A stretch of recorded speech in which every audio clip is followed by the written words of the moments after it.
ducaynayna ilaahayna nabagal darraha kaaga dhigo insha Allah caafimaad sariica ilaahay ku siiyo runtii waxaan farxadii inaan soo booqdo saxafiga tifatirihii telefishinka bulsho ee tacadiga loo geystay halkan saa ka maqlayseen dhaawacyo halis qaba oo u baahan dhakhtar dibadeed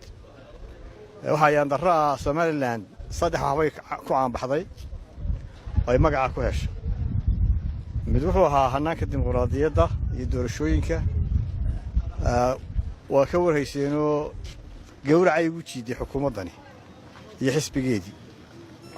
midna waxaa saxaafadda xorta waxa lagu qiimeyn jiray Somaliland waddanka ugu xorriyad qowl badan geeska Afrika tiina waa arkaysaan maanta waxa dhacaya markii ugu horeysay maaha waxaan rikoorku sheegayaa in xukuumadda kulmiye tahay tii ugu tacadiga badnayd saxaafadda xorta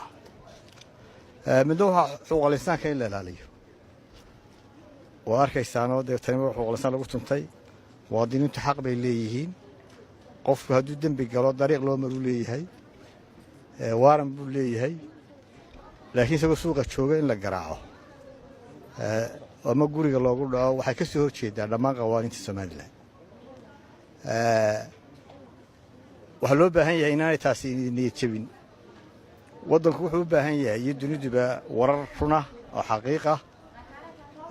garaac kastaana ummadda dareenkeeda iyo rabitaankeeda ma joojin karo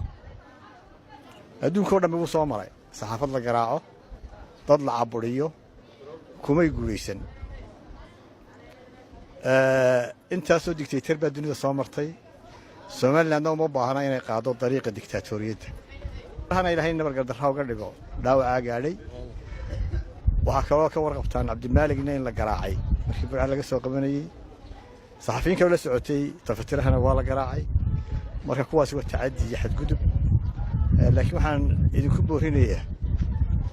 intaan iyaday ka qaadaan mooyaane inaan idin jabin ugu horreyn gudoomiyaha xisbiga mucaaradka ee wadani Dr. Cabdiraxmaan Maxamed Cabdilaahi Cabdiraxmaan Ciro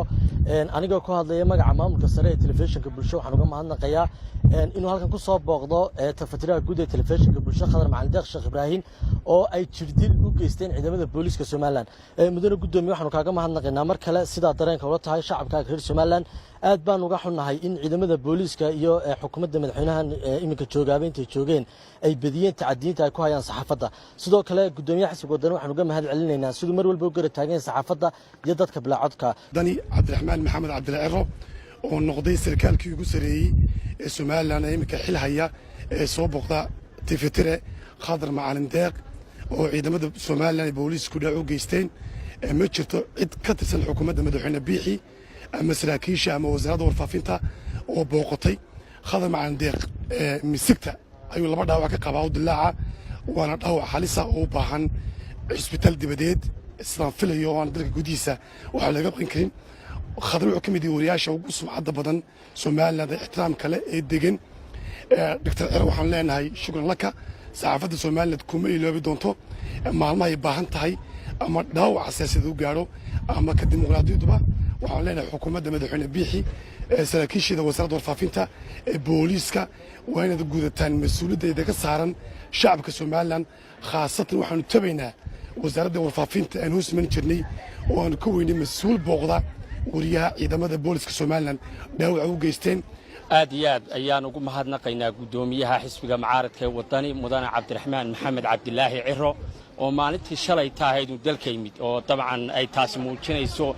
qiimaha uu saxaafadda Somaliland u hayo inuu halkan ku soo booqdo saxaafadda Somaliland oo dabcan Khadar Macalin Deeq oo dhibaato ciidamadu ay gaarsiiyeen uu markiiba dhihiisa ku soo arko gudoomiyaha dadaalka iyo kuwa kaleba waan u haynaa abaalka aad iyo aad baan ugu mahadnaqayaa adayaan saxaafadahan ugu mahad celinaa booqashada uu maanta ugu yimi walaalkayo saaxiibkayo saxafi Khadar Macalin Deeq oo shantii cisho laga soo gudbay xaalad caafimaad darro u jiifa isbitaalka gargaar kadib markii dhaawacyo ay gaarsiin ciidamada booliska Somaliland gudoomiye oon kuuga mahad celinaa waananu ku ognahay mar haddii aad garab istaagtay saxafiyiinta oo intaasoo cisho shanta cisho aanay jirin ciidamadii dhaawac u geystay iyo mas'uuliyiintii xukuumadda ee xilka qaranka guud ahaantii hayay ay soo booqan waayeen isla markaana ku hagradeen goobta